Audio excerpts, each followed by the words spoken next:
My name's Ethan, I'm 28, and I'm the oldest of 3 kids in a family that's always felt like it's got one foot in chaos and the other in denial. I've got 2 younger sisters, Lily and Harper, and a big extended family all clumped together in a small town about 4 hours from where I live now. I moved to the city a couple years back, mostly to get some space, because being around my folks always felt like trying to breathe through a straw.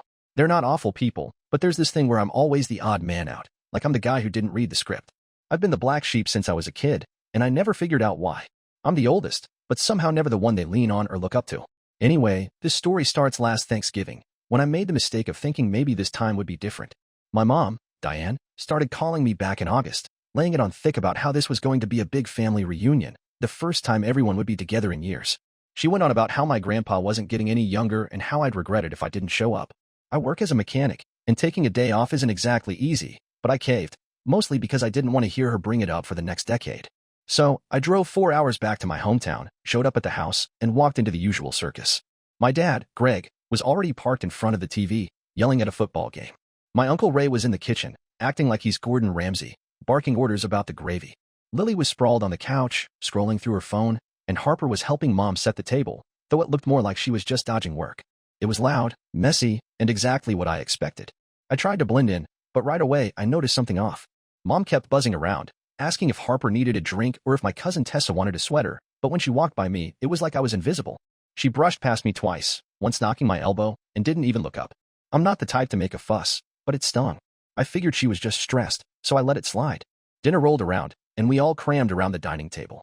There weren't enough chairs, so I ended up stuck at the end, wedged between the wall and Uncle Ray, who smells like cheap cologne and talks like he's auditioning for a talk show. Everyone's shouting over each other, the turkey's overcooked, and Dad's already on his 3rd beer, getting louder by the minute. It's just another family holiday. Then, after we're done eating, Mom stands up and starts this whole speech about how grateful she is for everyone being there. She says she's got something special for her favorite people. She starts passing out these little gift bags, all wrapped up with ribbons. Lily gets one, Harper gets one, Tessa and her sister get theirs, even Dad gets one with a tacky keychain that says Best Pop. Uncle Ray gets some fancy hot sauce, and there's stuff like scented soaps and coffee mugs with everyone's names on them. I'm sitting there, waiting, thinking maybe mine's coming last. But then she's done. She sits down, and that's it. I look at her, trying to keep it casual, and say, "Hey, Mom, anything for me?"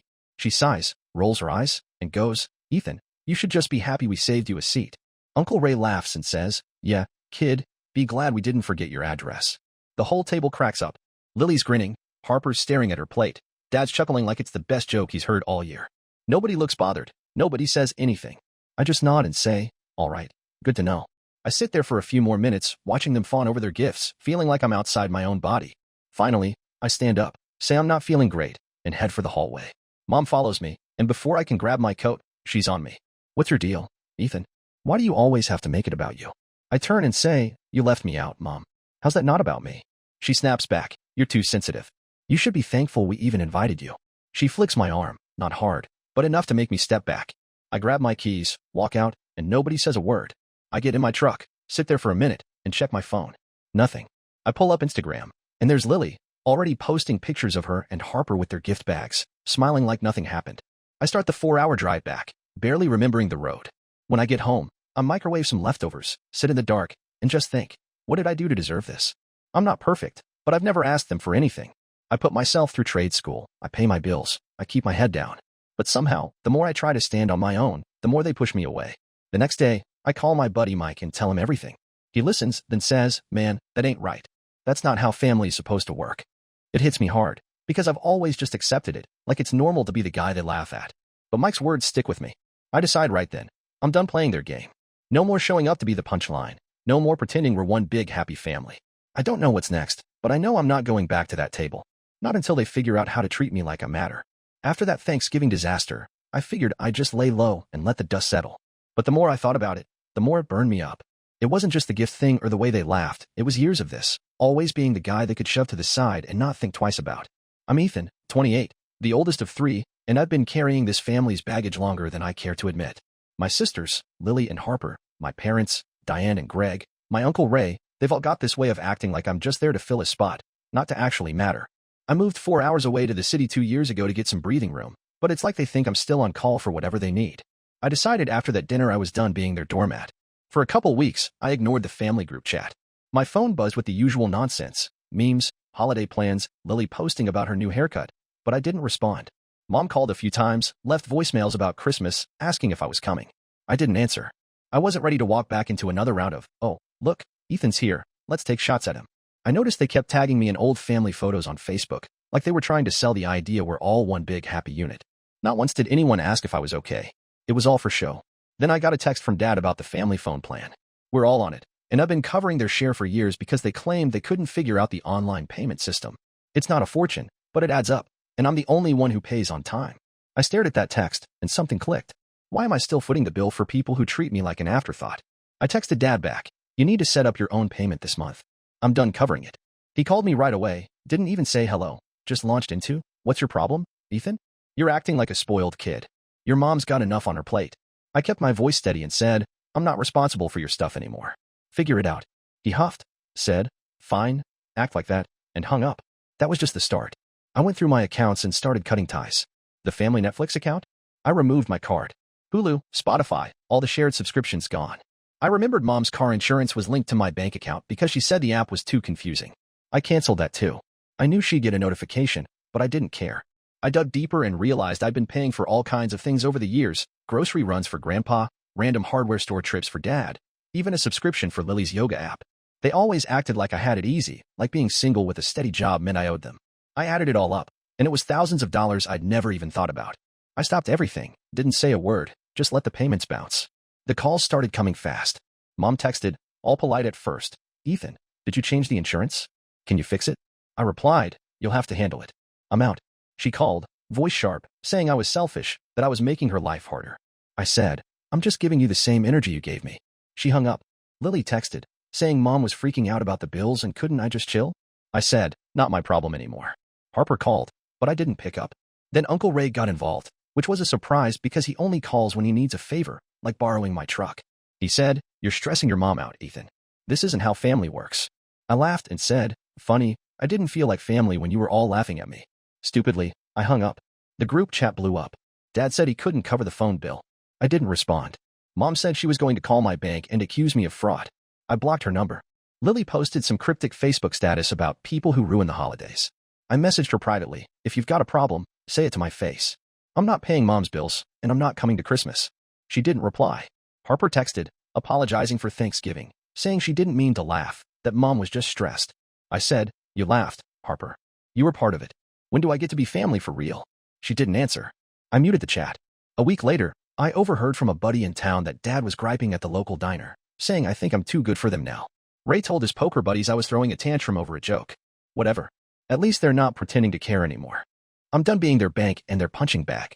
I've got my own life, my own place, friends who actually give a damn. If they want me back, they can start by treating me like I exist. I'm not holding my breath, but I'm ready for whatever they throw next. I'm Ethan, 28, and I thought pulling the plug on my family's free ride would make them back off, but I should have known better. My folks, Diane and Greg, my sisters, Lily and Harper, and my Uncle Ray, they don't let go easy when they think they're owed something. I moved 4 hours away to the city 2 years ago to get some space, but it's like they still expect me to be their fix-it guy, their bank, and their whipping boy all at once. After Thanksgiving, when they laughed me out of the room for asking about a gift everyone else got, I decided I was done. I stopped paying their bills, phone plan, insurance, subscriptions, all of it, and ignored their calls. I figured they'd get mad, maybe sulk, but I didn't expect them to turn it into a full-on campaign. A couple weeks after I cut them off, the noise started picking up. I'd muted the family group chat, but my phone kept lighting up with texts from Mom, asking if I was coming for Christmas, then switching to guilt trips about how I was letting Grandpa down. I left them unanswered. Lily posted more of those vague Facebook rants about family betrayers, tagging me in old photos to keep up the happy family act for her followers. Harper sent a half-hearted apology, saying she felt bad about Thanksgiving, but when I asked why she laughed along, she ghosted me. Dad didn't text much, just one message, "You're making this harder than it needs to be." I didn't reply. Then I started getting calls from random numbers, probably Mom using friends' phones. I blocked them all. The real kicker came when I got a bill from the phone company. Turns out, Dad hadn't set up his payment like I told him to, so the account went delinquent. They were charging me late fees because my name was still on it. I called the company, explained I wasn't paying anymore, and got my line separated. I texted Dad, "Phone bill's on you now. I'm off the plan." He called, furious, saying I was embarrassing him, that I knew they couldn't afford it. I said, "That's not my problem. You've got a job." He called me a selfish jerk and hung up. I heard through a friend back home that he was bad-mouthing me at the hardware store, saying I'd turned my back on family because I got too big for my boots in the city. Then Mom showed up at my apartment. I live in a decent building, nothing fancy, but it's got a buzzer system. I was working on my truck in the parking lot when I saw her car pull up. She got out, arms crossed, looking like she was ready to chew through steel. I walked over before she could get to the door. "What's this about?" I asked. She said, "You can't just cut us off, Ethan. You're breaking your grandpa's heart. I had to borrow money to cover the insurance because of you." I said, "You've been using my account for years, Mom. You never even asked." "I'm done." She got loud, saying I was ungrateful, that I owed her for raising me. I said, "I paid my own way since I was 18. I don't owe you anything." She tried to grab my arm. I stepped back. She yelled, "You're not too old for me to set you straight." I just walked away, got in my truck, and drove off. She stood there for a while, then left. When I got back, my neighbor Mike told me she'd been banging on my door, yelling for me to come out. He said she looked unhinged, and he was ready to call the cops if she didn't leave. I thanked him and checked my phone. Lily had texted, "Mom's a mess because of you. Can't you just talk to her?" I replied, "She can talk when she starts treating me like family, not a bank." Lily didn't respond. Uncle Ray called next, which was rare. He only reaches out when he needs something, like help fixing his deck. He said, "You're making a fool of yourself, Ethan. Your mom's struggling, and you're out here playing tough guy." I said, maybe she should have thought of that before she made me the family joke. He called me immature and hung up. I deleted his voicemail without listening to the rest. The group chat was a war zone. Dad said I was disowning them. Mom posted a long rant about how kids today don't respect their parents. Lily chimed in, saying I was being dramatic. I didn't bother responding. I saw Harper had posted a picture of her and Mom at a coffee shop, captioned, "Family first." I laughed, because it's always about the image with them. Nobody was asking why I'd pulled back, just piling on about how I was the problem. I started hearing from friends in town that Ray was telling everyone I'd lost it, that I was punishing the family over a misunderstanding. Mom even called my buddy Mike, trying to get him to talk sense into me. He told her to sort it out herself. I sat down that night with a beer and thought about it. I'd been their safety net for years, paying for things they never thanked me for, showing up to dinners just to be their punchline. They didn't care until I stopped playing along. I'm not going back to that. I've got my own life, my job, my place, friends who don't treat me like a prop. If they want me in their world, they can start by showing some respect. I know they're not done yet, though. This family doesn't quit when it comes to drama. I'm Ethan, 28, and I thought cutting my family off from my wallet and my time would make them see I'm serious, but I underestimated how deep their need for control runs. My parents, Diane and Greg, my sisters, Lily and Harper, and my Uncle Ray, they've got this way of turning everything around, so I'm the bad guy, no matter what. I moved to the city 4 hours away 2 years ago to get some distance, but it's like they think I'm still their errand boy, their bank account, and their favorite target.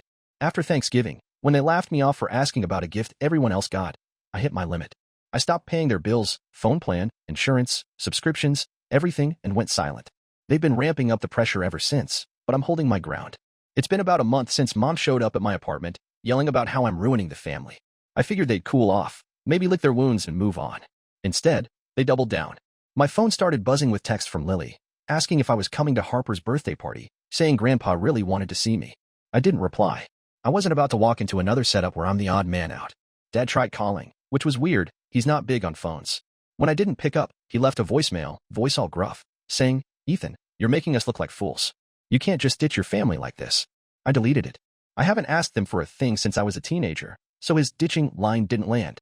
Then Lily started posting these subtle jabs on Instagram, quotes about family loyalty and pictures of her and Harper with captions like, "Blood is thicker than water." She blocked me after I commented, "Funny how that works both ways." Harper texted me, saying I was making things worse for everyone. I asked, worse for who? Mom, because she's got to pay her own bills now? Or Dad, because he's got to figure out his own passwords? She said I was being cruel, that I didn't get how hard it was for them. I said, nobody's stopping them from treating me like a person. She replied, "I don't want to argue," and went quiet. I didn't push it.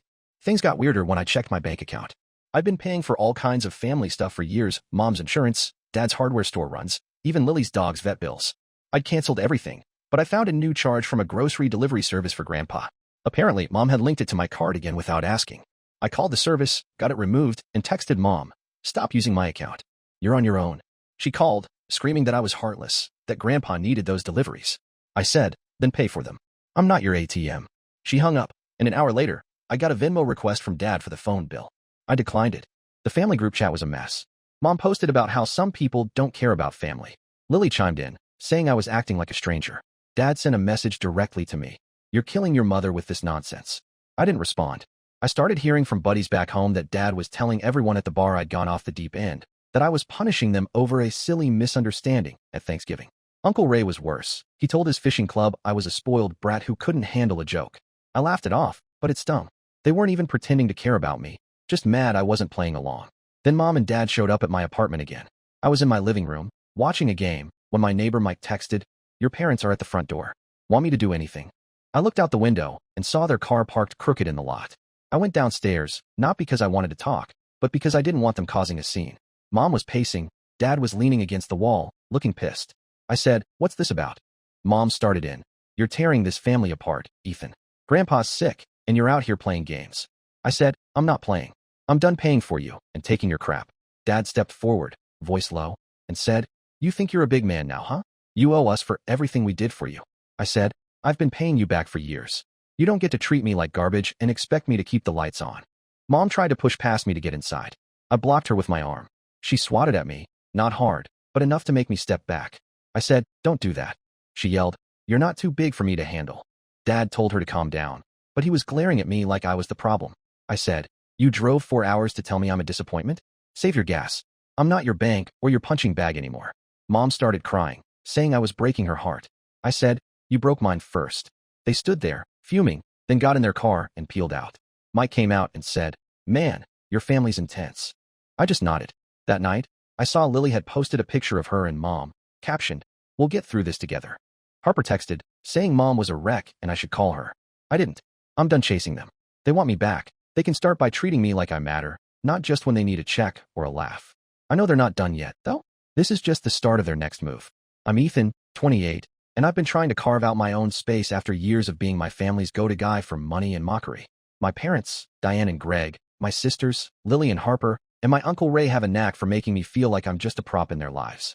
I moved 4 hours away to the city to get some distance. But after that Thanksgiving where they laughed me off for asking about a gift everyone else got, I decided I was done. I stopped paying their bills, phone plan, insurance, subscriptions, everything, and went quiet. They've been coming at me hard, showing up at my apartment, blowing up my phone, but I'm not backing down. I'm tired of being their punching bag. After Mom and Dad's last visit, where they tried to bully their way into my place, I thought they might ease up. Wrong. The texts kept coming. Lily asking if I'd show up for Grandpa's birthday, Harper saying I was making Mom cry, Dad leaving voicemails about how I'm humiliating them. I ignored most of it, but Lily's Instagram posts got under my skin. Pictures of her and Harper with captions like, "Family sticks together, no matter what."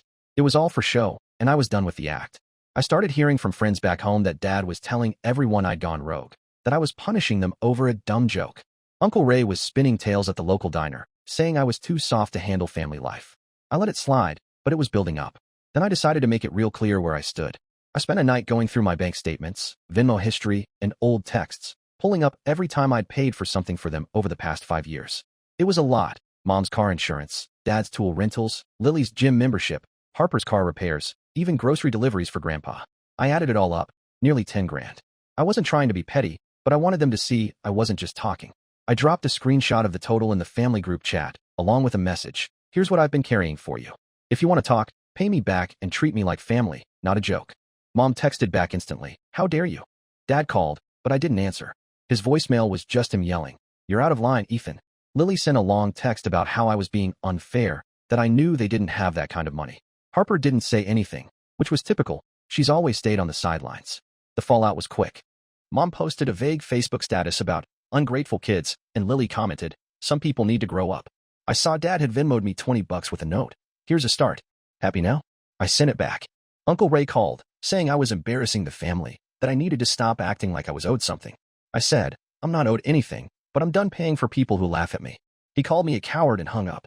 I started getting random Venmo requests from distant relatives, cousins I hadn't seen in years, asking for gas money or holiday gifts. I declined them all. It was like they thought I was a bank with an open window. Then Mom showed up again, this time alone. I was in my apartment, fixing dinner, when my neighbor Mike texted, "Your mom's at the door, looking mad." I went down, braced for a fight.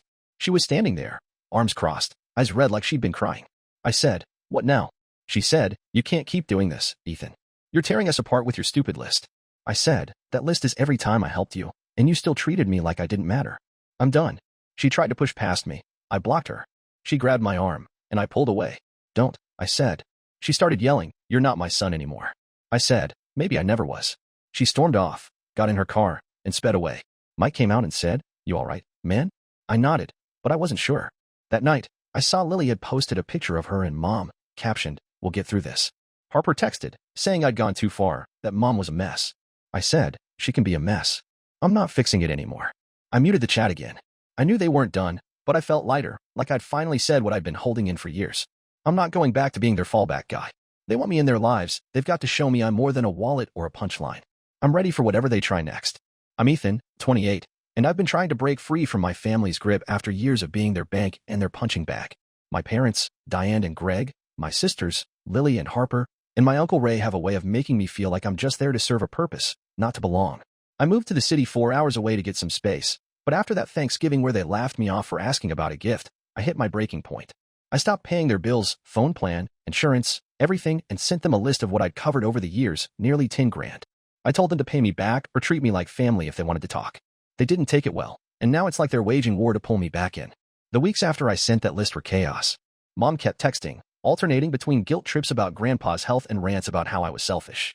Dad left voicemails, saying I was embarrassing them in front of the whole town. Lily's Instagram was a nonstop parade of family-first posts with captions about cutting out toxic people. Harper stayed quiet, but I knew she was in Mom's camp. I heard from buddies back home that Dad was telling everyone at the bar I'd lost my mind, that I was holding a grudge over a stupid dinner. Uncle Ray was telling his buddies I was a quitter who couldn't handle family life. I ignored it all, but it was like they were trying to drown me in noise. Then they escalated. I got a call from Grandpa's neighbor, Mrs. Carter, saying Mom had told her I wasn't helping with Grandpa's groceries anymore. She asked if I could chip in. I said, "Mom's got to handle that now. I'm done." Mrs. Carter sounded confused but didn't push. A day later, Lily texted, "Grandpa's asking for you. You're breaking his heart." I replied, "If Grandpa wants to talk, he's got my number." He never called. I started getting random calls from numbers I didn't know, probably Mom using other phones. I blocked them. Then Dad showed up at my apartment with Uncle Ray. I was in my living room, watching TV, when my neighbor Mike texted, "Your dad and some guy are at the door." They looked pissed. I went down, ready for a fight. Dad was red-faced, Ray standing behind him like a backup bully. I said, "What's this about?" Dad said, "You're done playing games, Ethan. You're coming home, and you're fixing this." I said, "I'm not going anywhere. You want to talk? Pay what you owe and stop treating me like crap." Ray stepped forward, chest puffed out, and said, "You're a disgrace. Family comes first, and you're spitting on that." I said, "Family doesn't laugh at you for existing. I'm done being your joke." Dad tried to push past me. I blocked him. He grabbed my shoulder, and I shoved him back, not hard, but enough to make a point. Mom wasn't there, but I could tell she'd sent them. Ray yelled, "You'll regret this, kid." I said, "I regret letting you use me for years." They kept yelling, drawing a crowd. Mike came out, phone in hand, ready to call security. Dad saw him and backed off, muttering about ungrateful kids. Ray stormed off, slamming his car door. They peeled out, leaving tire marks in the lot. Mike said, "Man, your family's like a reality show." I laughed, but it hurt. Later, Harper called, saying I'd gone too far, that Dad was furious and Mom was crying. I said, "They came to my home and tried to bully me. I'm not the bad guy here." She said, "Just talk to them, Ethan. They're family." I said, "Family doesn't treat you like this." She didn't reply. That night, I saw Mom had posted a long Facebook rant about kids who turn their backs on love. Lily commented, "We don't need people who don't want us." I didn't respond, but I knew they were just getting started. They want their old Ethan back, the guy who pays, takes the hits, and keeps quiet. But I'm not that guy anymore. I've got my own life, my own people who don't treat me like a prop. If they want me back, they've got to show me I'm worth more than a bill or a laugh. I'm bracing for their next move, because this family doesn't quit easy. I'm Ethan, 28, and I've been fighting to break free from my family's hold after years of being their bank and their target. My parents, Diane and Greg, my sisters, Lily and Harper, and my Uncle Ray have spent years treating me like I'm just there to fill a role, not to matter. I moved 4 hours away to the city to get some space, but after that Thanksgiving where they laughed me off for asking about a gift, I was done. I stopped paying their bills, sent them a list of what I'd covered, 10 grand over 5 years, and told them to pay me back or treat me like family. They've been coming at me hard, showing up at my apartment, spreading stories back home, but I'm standing firm. I thought they'd keep pushing, but something unexpected happened. After Dad and Ray's last stunt at my place, I figured they'd just keep up the noise, more texts, more guilt trips, more Facebook rants. But things got quiet for a week, which was weird. No texts from Mom, no calls from Dad, no cryptic posts from Lily. I thought maybe they'd finally burned out. Then I got a call from Harper, which was rare. She's usually the quiet one. I picked up, bracing for another lecture. Instead, she sounded nervous. "Ethan, can we talk? Just you and me." I was skeptical, but I said, "Fine. What's up?" She said, "I'm sorry about everything. I didn't mean to laugh at Thanksgiving. I just got caught up in it. I know it wasn't right." I waited, not sure where this was going. She went on, I've been thinking about what you said, about being treated like family. You're right. We haven't been fair to you. I didn't know what to say. Harper's never been the one to step up like that. I said, okay, but why now? Did Mom put you up to this? She swore she was calling on her own, said she'd been feeling guilty since I sent that list. I didn't realize how much you were doing for us, she said. I thought you just had extra money or something. I'm sorry. It wasn't a full fix, but it was the first time anyone in my family had owned up to anything. I said, I appreciate it, but I'm not coming back until everyone gets it. I'm done being the guy you all lean on and laugh at. She said, I know. I just wanted you to know I see it now. We talked a bit more, and she promised to talk to Lily and Mom, try to get them to see my side. I didn't hold my breath, but it felt like a crack in the wall. A few days later, I got a text from Grandpa. He's never been big on phones, so it caught me off guard. He wrote, Ethan, I heard about the trouble. I don't know all of it, but I know you're a good boy. Call me when you can. I called him that night. He didn't bring up the money or the fight, just asked how I was, if I was eating enough, the usual Grandpa stuff. Then he said, your mom's stubborn, always has been, but she loves you. Give her time. I said, I'm tired of waiting for her to treat me right, Grandpa.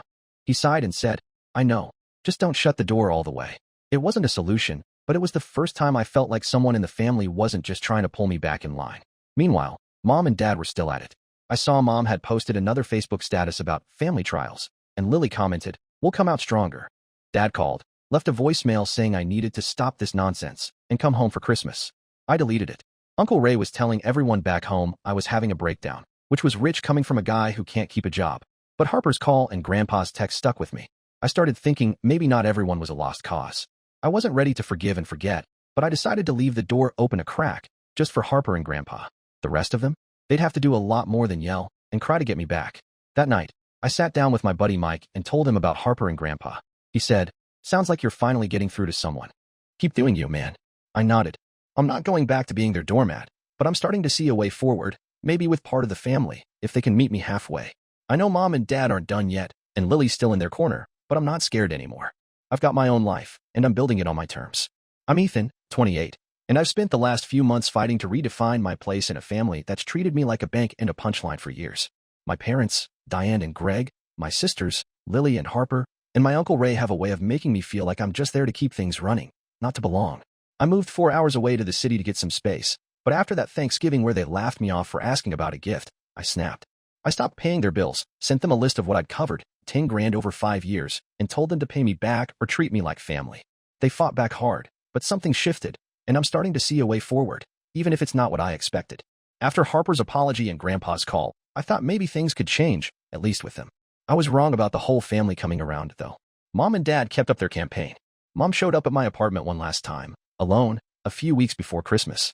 I was in my living room when my neighbor Mike texted, your mom's back. Want backup? I went down, ready for another fight. She was standing there, holding a box, looking tired. I said, what's this? She said, it's your gift from Thanksgiving. I didn't mean to leave you out.